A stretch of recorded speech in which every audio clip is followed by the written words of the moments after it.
Bom dia, meninas. Então, hoje iremos falar um pouquinho sobre a parte relacionada à avaliação de impactos ambientais referente ao processo, né, do EIA-RIMA. Hoje eu não tenho material para disponibilizar para vocês, porque vai ser mais ou menos um bate-papo explicativo de como é essa avaliação, como é esse estudo prévio, para vocês entenderem. Então, peguem um caderninho, um lápisinho para vocês anotarem, né? É o que eu vou estar falando aqui para vocês. Então, hoje vai ser mais para falar o quê? Quais são as leis baseadas aí para que eu possa estudar, né? Essa parte do EIA-RIMA, a parte ambiental. Então, quando a gente fala em análise e avaliação de impactos, eu tenho que observar a Constituição Federal. Então, vocês anotem aí, ó. Primeiro ponto, eu observo a Constituição Federal, no seu artigo 225. Então, ele vai falar o quê? Que todos têm um direito a um meio ambiente ecologicamente equilibrado. Ou seja, a gente tem que ter esse direito. Nós, como cidadãos, temos direitos garantidos, né, em cima disso. E temos que exigir, na forma da lei, para a instalação de obra, atividade potencialmente causadora de significativa degradação, o estudo prévio de impacto ambiental, que também tem que ser publicado. Então, a legislação nossa fala isso, ó. A nossa Constituição Federal já fala. Então, tem que assegurar a efetividade desse direito pelo poder público. Temos que ter lei que cobre, né, e que age em cima do estudo prévio do impacto ambiental, e além disso, tem que ser publicado para que todos possam ver. Então, ó, lembra aí, anotem aí no caderninho de vocês. Primeiro ponto da legislação que a gente tem que verificar é a Constituição Federal, artigo 225. Né? A lei 6.938 de 81, então, ó, segundo ponto. Lei 6.938 de 81. O que ele vai falar? Vai falar da Política Nacional do Meio Ambiente, onde vai relacionar, de fato, a avaliação de impactos ambientais. Então, como que se dá isso? A construção, a instalação, a ampliação, o funcionamento de estabelecimentos e atividades utilizadores de recursos ambientais efetiva ou potencialmente poluidores ou capazes ainda de qualquer forma de degradação ambiental dependerão do estudo de licenciamento ambiental. Então, ó, prestem atenção. Empreendimentos aí, né? A gente verifica que tem que ter o licenciamento ambiental para evitar a degradação no meio e para garantir pelo menos a mesma qualidade de vida que a gente tem para as nossas gerações futuras. Então, ó, segundo ponto, Lei 6.938. Vão anotando aí. Terceiro ponto, a gente precisa entender o quê? A resolução CONAMA. Olha o CONAMA aí presente, né? A resolução CONAMA, ele vai basear aí na questão que a gente tem relacionado ao estudo prévio de impacto ambiental. Então, a gente tem que observar a confiabilidade desse sistema, né? Que é a resolução 001 de 86, que ele vai falar que é necessário realmente, né? O estudo prévio de impacto para que haja o norte, né, daquelas construções. Então, o que realmente a resolução CONAMA 001 de 86 vai falar? Em seu artigo 1º, ele vai considerar o efeito aí de impacto ambiental, qualquer alteração física, qualquer alteração química, qualquer alteração biológica do meio ambiente, causada por qualquer forma de matéria ou energia resultante das atividades humanas, que direta ou indiretamente afetam a saúde, a segurança, o bem-estar da população, as atividades sociais e econômicas, a biota, as condições estéticas e sanitárias do meio ambiente, a qualidade dos recursos ambientais. Então, observe, olha aí os pontos que a gente já tem, né? A gente tem a nossa Constituição, a gente tem a lei, né, 6.000, a gente tem o CONAMA, a gente tem tantas questões aí relacionadas para a definição do impacto ambiental, para o objetivo do impacto ambiental, para que de fato estude, né, essas reações, essa relação do meio ambiente com a ação antrópica, a ação do homem. Então, o que de fato é aí, né, essa definição de impacto ambiental? É a diferença entre as condições ambientais que existiriam para a implantação de um projeto proposto e as condições ambientais que existiriam sem essa ação de uma determinada obra ou atividade potencialmente degradadora do meio ambiente. Então, quando a gente observa aí, ó, impacto ambiental, é a diferença, né, de condições. Quando eu tenho na fase que ninguém mexeu, né, não tem a ação antrópica ali no meio, a partir do momento que eu tenho ação antrópica, ação do homem sobre aquele meio, eu já estou impactando, né? O objetivo da avaliação de impactos ambientais, qual é o objetivo da avaliação? Eu preciso evitar que um projeto justificável no plano econômico ou a relação aos interesses de seu proponente venha posteriormente se revelar ruim, nefasto para o meio ambiente. Então, vocês observem aí, né, que a avaliação de impactos ambientais, ele vai o quê? Ele vai propor, né, melhores propostas de implantação, sem degradar, né, o meio ambiente como um todo, né? A partir do momento que eu tenho a degradação antrópica, eu vou ter a degradação ambiental. Mas a avaliação de impactos ambientais, ele vai mostrar lá, ó, você vai estar impactando isso, vai estar impactando isso dessa forma, de tal forma. Então, vamos ver um plano aí que eu possa agir para degradar o menos possível. Então, tem todo esse aparato, né, socioeconômico. O EIA-RIMA no licenciamento ambiental é a parte integrante do procedimento de licenciamento. E mais do que isso, quando cabível, ele é pressuposto indispensável para o exercício da atividade licenciadora. Então, olha aí o EIA-RIMA presente. O que é o EIA?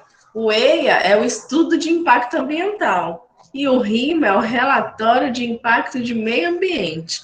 Então, quando a gente fala aí, né, que eu preciso ter a junção do estudo com o relatório, eu estou fazendo levantamento, diagnóstico, eu estou estudando aquela área para fazer um relatório e vincular quais os planos que eu tenho ali para combater, né, aquela parte que eu estou sendo potencialmente poluidora.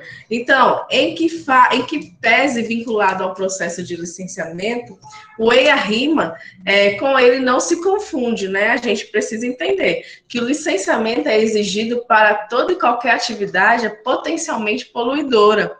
Então, o EIA-RIMA, ele deve ser elaborado apenas para as atividades significativas de degradação ambiental. Por exemplo, se eu tenho uma barragem, se eu for construir uma barragem, eu preciso elaborar um EIA-RIMA. Se eu for construir uma residência, eu preciso de EIA-RIMA? Não, né? Então, eu preciso saber a diferença de onde eu vou estar utilizando esses aparatos, ok? Se eu for construir uma hidrelétrica, eu preciso de um EIA-RIMA. Então, olha a diferença. Se eu for construir um mercado, eu preciso de EIA-RIMA? Não.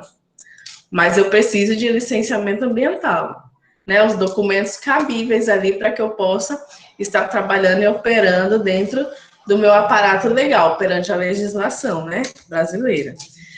A resolução CONAMA, ele vai depender da elaboração do estudo de impacto ambiental aí. No seu artigo 2º, ele vai falar aí, ó, dependerá de elaboração de estudo de impacto ambiental e respectivo relatório de impacto ambiental, RIMA, a serem submetidos à aprovação do órgão estadual competente e do IBAMA, em caráter supletivo. Então, licenciamento de atividades modificadoras do meio ambiente, né?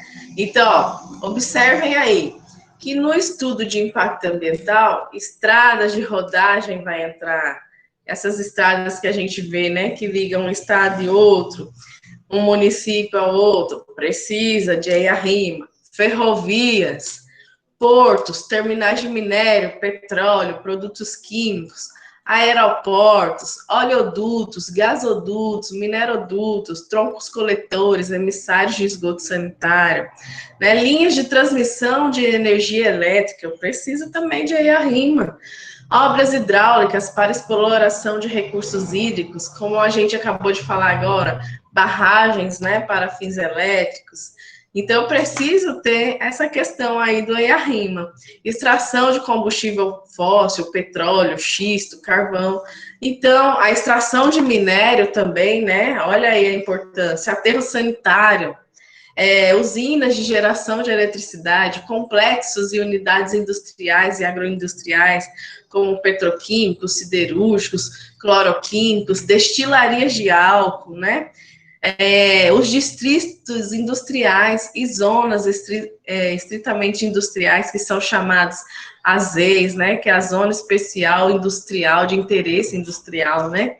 Exploração econômica de madeira ou lenha, eu preciso também, porque eu vou estar trabalhando aí acima de 100 hectares.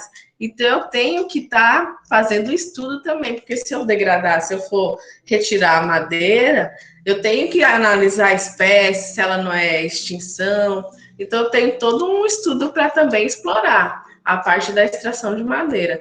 Projetos urbanísticos acima de 100 hectares, né, em áreas consideradas de relevante interesse ambiental, a critério da Secretaria de Meio Ambiente, dos órgãos municipais ou estaduais competentes. Então, qualquer atividade também que vá utilizar o carvão vegetal em quantidade superior a 10 toneladas por dia. Tudo isso aí eu tenho que estar lembrando, né? Então, vocês pegam o caderninho e vão colocando as palavras-chave. Eu vou disponibilizar essa videoaula para vocês também, sempre que tiver alguma dúvida, já ir colocando, porque a gente vai fazer as atividades em cima da aula de hoje também. Então, vocês já vão anotando aí. Então, quando a gente fala em rol taxativo ou rol exemplificativo, a gente está falando o quê? Ao se utilizar a expressão tais como quis o normatizador fazer apenas um rol exemplificativo, daí decorrendo duas consequências. Primeiro, para o empreendimento arrolado no artigo 2º, a obrigatoriedade da exigência de EIA-RIMA, sob pena de invalidação do procedimento administrativo. Ou seja, quando a gente fala rol taxativo, rol exemplificativo, a gente está falando que um eu vou gerar taxa, né? E o outro eu vou estar vendo aí a obrigatoriedade da exigência, do estudo. Então, lembrando, isso, resolução CONAMA, no seu artigo 2º, ele vai dizer a obrigatoriedade do EIA-RIMA.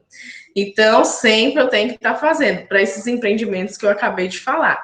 Então, para os demais casos, a Constituição não admite limitação taxativa, qualquer que seja a obra, que possa apresentar riscos de degradação significativa do meio ambiente, ficará sujeita à sua prévia elaboração.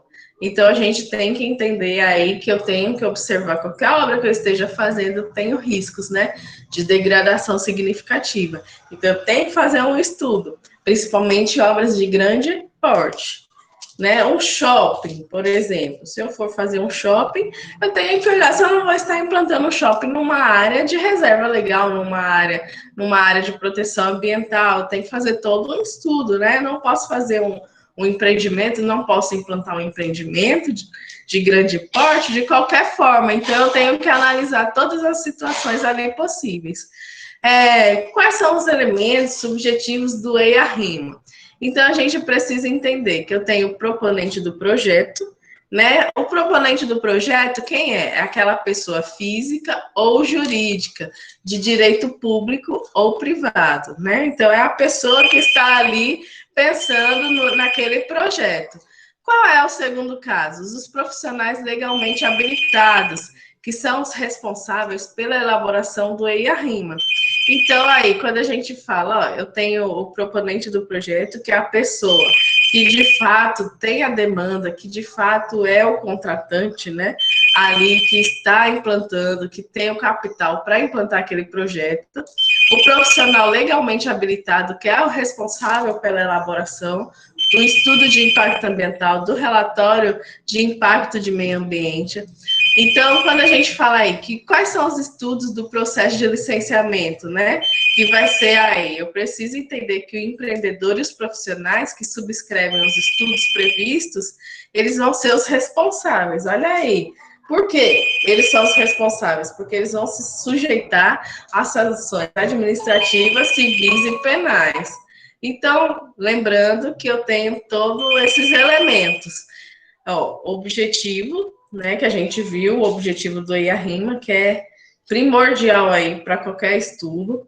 E lembrando, quem é aí os responsáveis, o empreendedor e os profissionais que estão ali fazendo esse estudo.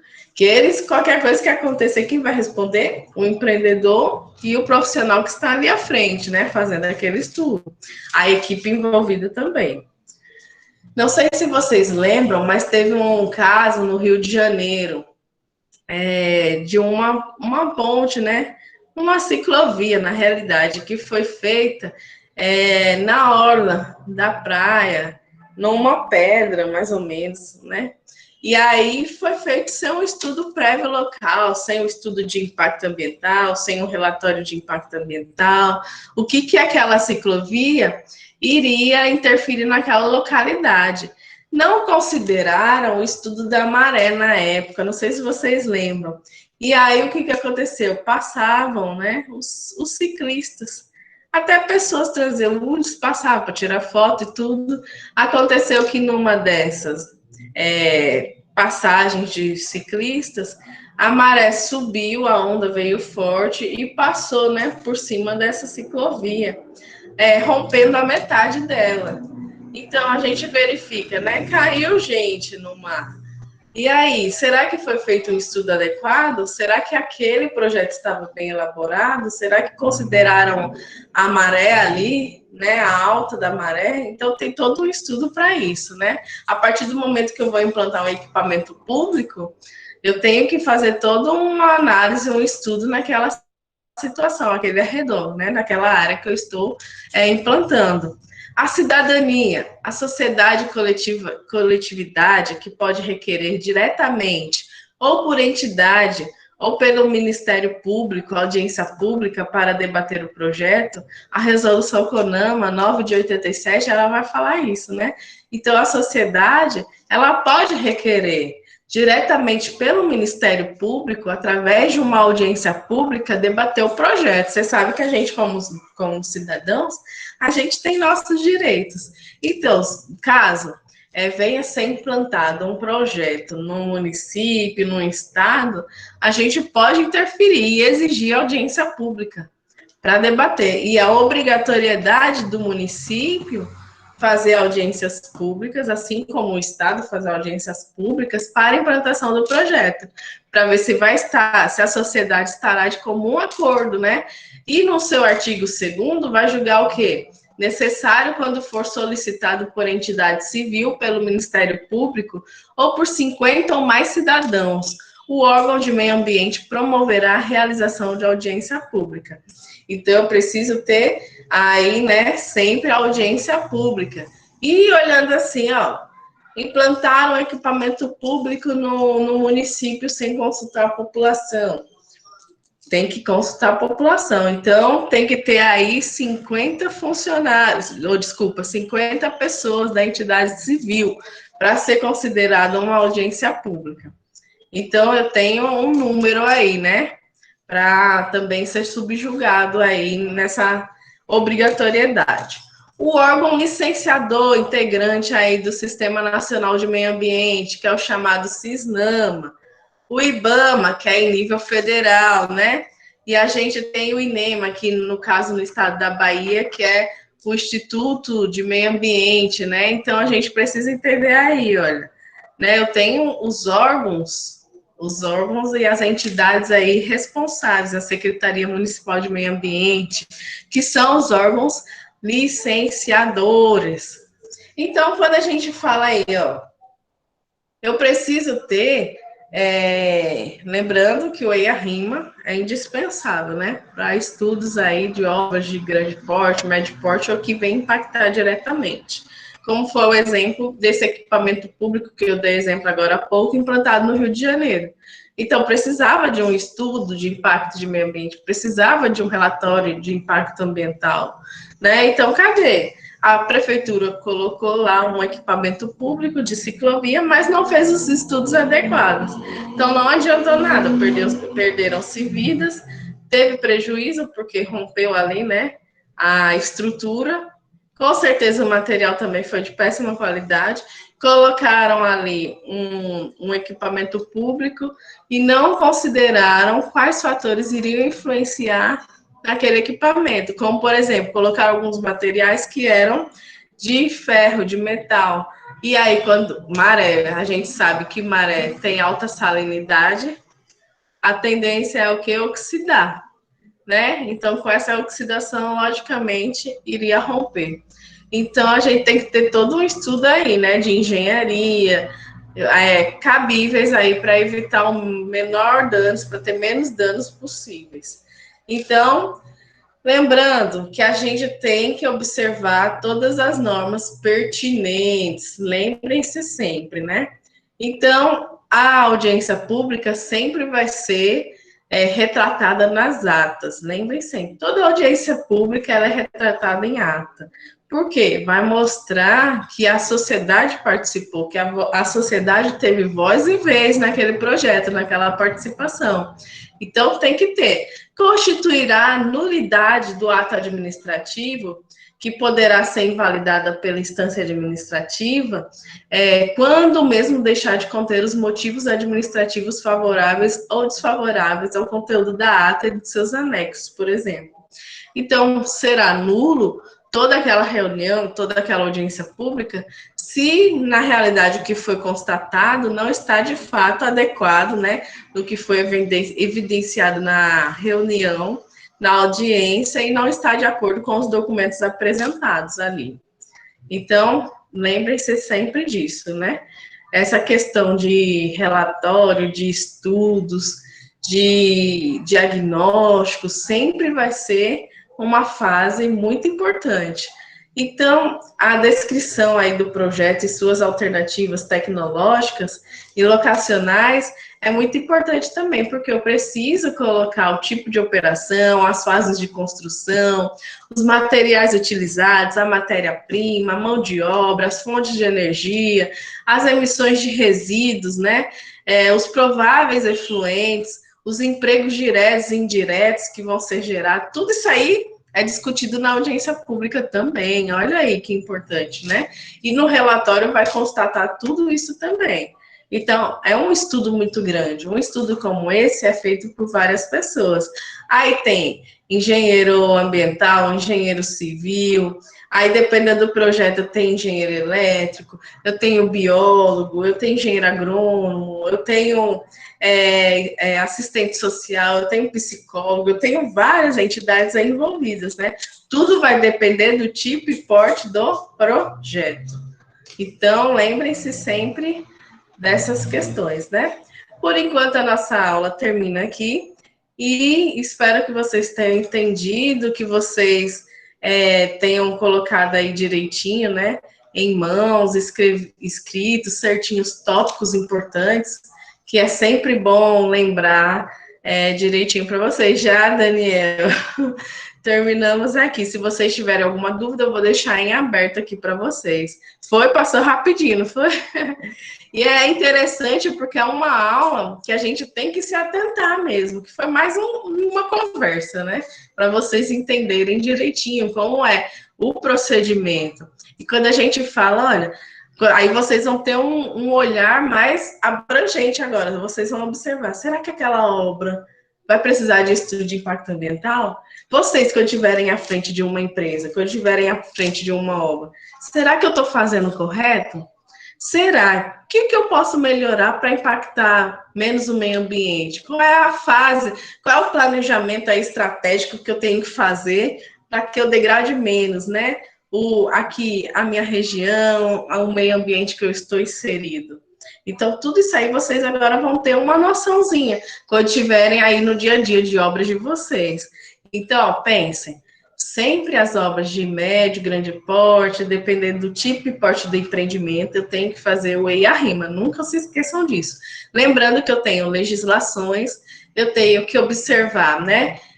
Dependendo aí, ó, vocês fiquem atentos, eu tenho que observar o Código Municipal de Meio Ambiente, o Código de Obras, a Lei de Uso e Ocupação do Solo, o Plano Diretor, olha aí quanta coisa para a gente observar, né? Quando for implantar uma obra, olha aí. Agora, uma residência simples, eu não preciso observar toda essa situação, não. Então, eu vou lá, só faço o quê? Ó? Só vou observar se eu não estou construindo numa encosta, se eu não estou construindo numa área de proteção ambiental, que eu não posso, né? E também não estou construindo numa baixada. Então, toda essa questão eu tenho que observar. Agora, um shopping, eu tenho que já fazer um licenciamento, um mercado, eu tenho que fazer um licenciamento, né? Um prédio de 10 andares, 5 andares, eu tenho que ter a aprovação do Corpo de Bombeiros, eu tenho que ter o habite, né? Aí eu já tenho o processo de licenciamento. Por quê? Um prédio já impacta mais, eu já tenho número de vidas morando lá dentro, eu tenho um número maior de pessoas, né? Em caso de construção em periferia, Samira. Então, olha, quando eu falo na zona periférica, muito bem lembrado, eu estou falando na zona especial de interesse social. Eu tenho que ter, porque a prefeitura, quando ela faz o seu zoneamento na região, né, no seu município, ela já tem, se ela tem um plano diretor, ela vai dizer, ó, essa local da cidade, ela é uma zona especial de interesse social. Esse outro lado é uma zona especial de indústrias, é uma zona de expansão industrial. Esse outro lado é uma zona de expansão comercial, né? Então, essa parte eu preciso entender. Quando a prefeitura tem o seu plano diretor, ela vai fazer as caracterizações dos seus zoneamentos. Quando eu tenho casas em zonas periféricas, eu preciso já estar naquela parte que eu considero zona especial de interesse social, eu tenho que estar devidamente licenciada e aprovada, né? Tanto pela Secretaria de Obras, tanto quanto pela Secretaria de Meio Ambiente. Eu tenho que estar aí registrada na lei orgânica, na lei de uso e ocupação do solo, vai estar uma série de fatores aí envolvidos jurídicos, né? Para considerar aquela área de zona periférica uma zona especial de interesse social.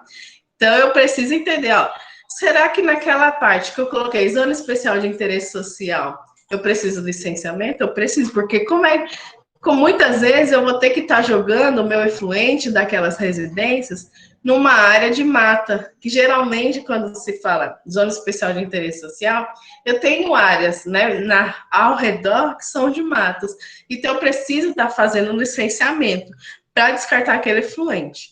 Então, eu tenho que fazer todo o licenciamento desse aparato, né?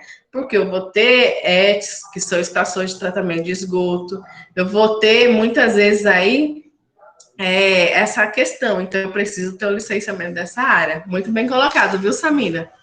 Tem mais alguma pergunta? Conseguiu esclarecer as dúvidas? Ok. Sim, Cecília, Catherine, João Ribeiro, Milena, Lion tá quietinho. Só ouvindo mesmo, viu, professora? Só ouvindo. Só ouvindo, mas deu para entender, né? David Dantas, Claro. Daniel, Ana Beatriz, que bom. Então, ó, a gente se encontra na próxima aula. Eu vou disponibilizar para vocês, assim que já liberar aqui para mim, eu já disponibilizo a gravação. E, ok, João Ribeiro, tá quietinho aí também. E aí, vou disponibilizar também a atividade, tudo bem? Vou disponibilizar a atividade para vocês também. Ok, tá certo. Então, aí eu já vou colocar a atividade em cima dessa aula de hoje, tá bom? Um abraço para vocês, fiquem com Deus e até a próxima aula. Bom final de semana e feriado para vocês, né? Tá bem, para você Beijo para também. vocês. Igualmente. Já Tchau. falou, professora. Falou.